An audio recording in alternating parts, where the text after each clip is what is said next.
It's mostly Declan Rice, Tammy Abraham and Danny Ings, albeit with a sprinkling and a garnish of Matheus Pereira and Jesse Lingard in today's video.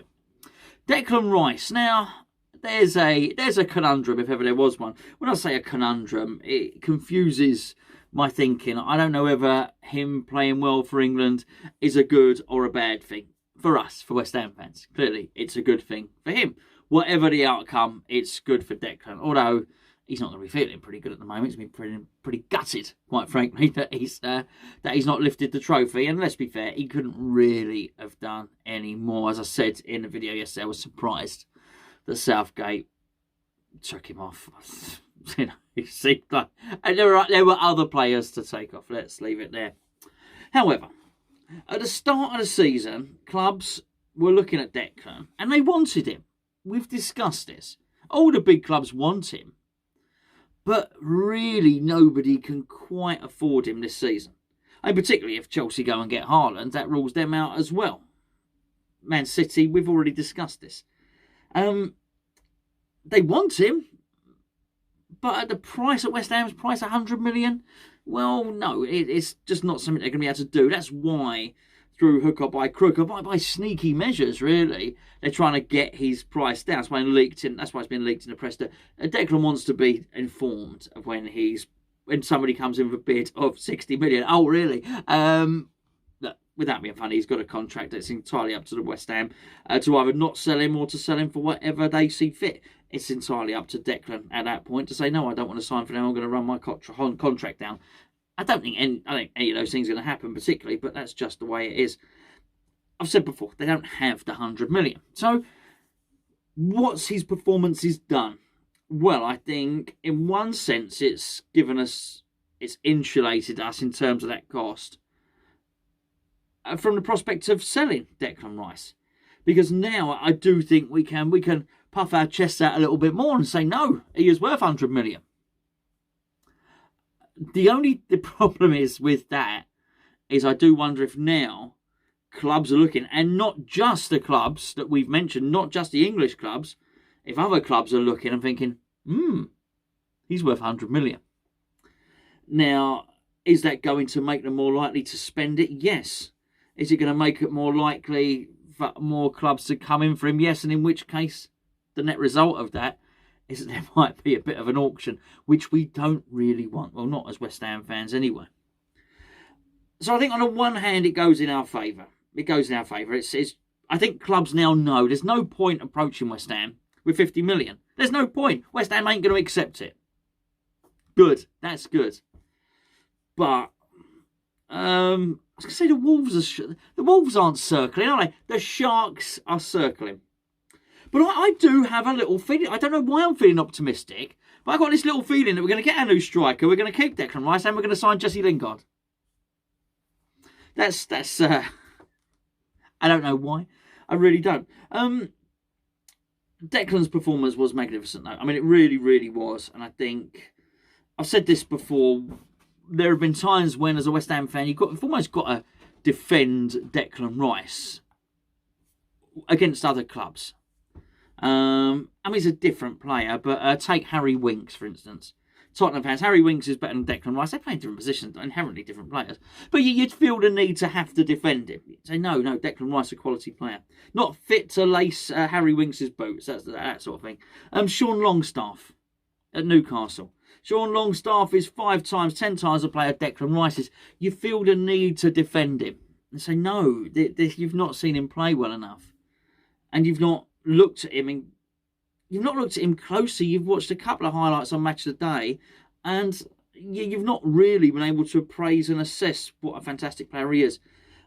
Particularly in that last game, particularly in that final, I felt the world may well have seen what Declan Rice does for West Ham. So you had all the facets: the heading, the tackling, the interception, the reading the game, long passing, short passing, dribbling, travelling with the ball. It was all there for all to see. Why did it get taken off? Anyway, I don't know about that, but it's going to reaffirm Moyes' desire to keep hold of him.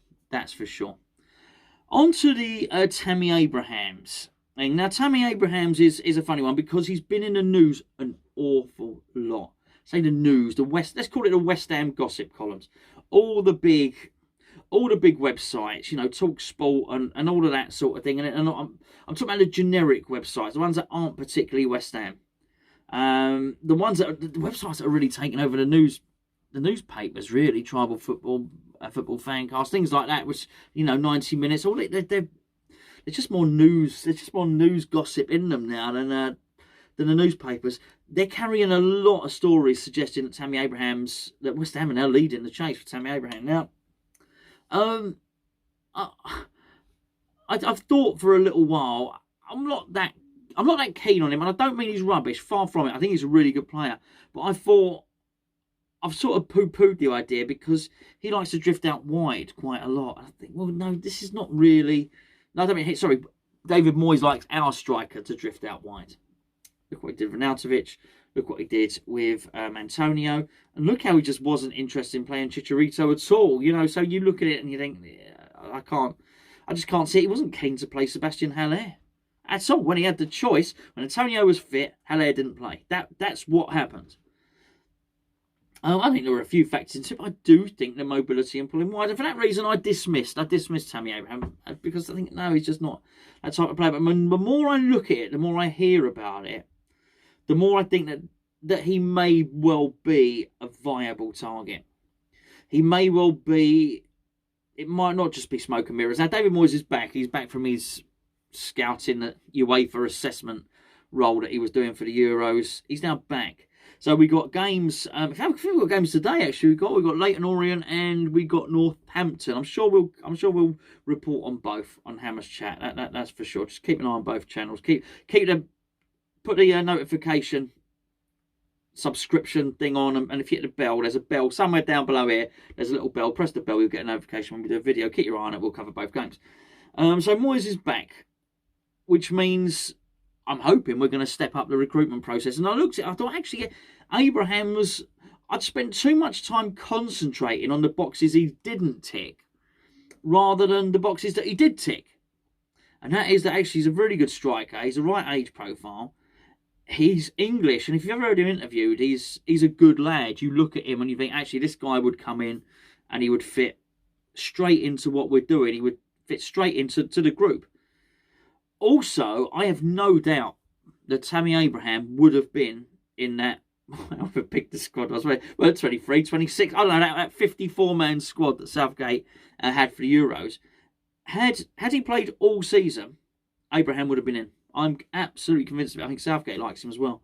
So looking at the boxes that he does tick, I think actually there's a chance. And when you start hearing that the price may be more around the 25 million mark, add-ons taking it up to 30, you start to think, now we're looking a little bit different, because obviously 40 million is 15 million pound more. You don't need me to do your maths for you. It's too much, too pricey, too steep. 25 million, and then, you know, West Ham qualify for Europe again, or he scores 15 goals, whatever the case may be, you end up paying 30. You think, okay, I get it, because that's Ben Rama money, right? That's what we paid for him there. We know we're capable of paying that. We know we're willing to pay that, and Moyes would certainly not think twice about shelling that out for someone like that. So I just thought, hold on, maybe there's something in this. And then the rumours have been going around as well that maybe, just maybe, we're the front runners for Danny Ings. Now, it's no news that the article said that he'd turned down. What did it say? He'd stalled on a new contract. He's been stalling on. That's not news. He's been stalling on a new contract for quite some time. But it's the Athletic who are reporting on it, and I don't know. I think it's funny. The Athletic carry the aura of a reputable site. I'm not saying they're not a reputable site. I don't know. I think somebody actually needs to do some research with all of these people who leak transfer news. They're not leaking transfer news, who give us transfer news. I'd like some sort of league table of who gave us the news first, and was it correct? Did we sign that player? Who told us Souček first? I want to know. Because we signed him. Soufal, who told us that first? I'd like to know. Bowen, first, tell us. I'd like to know. And so on and so forth.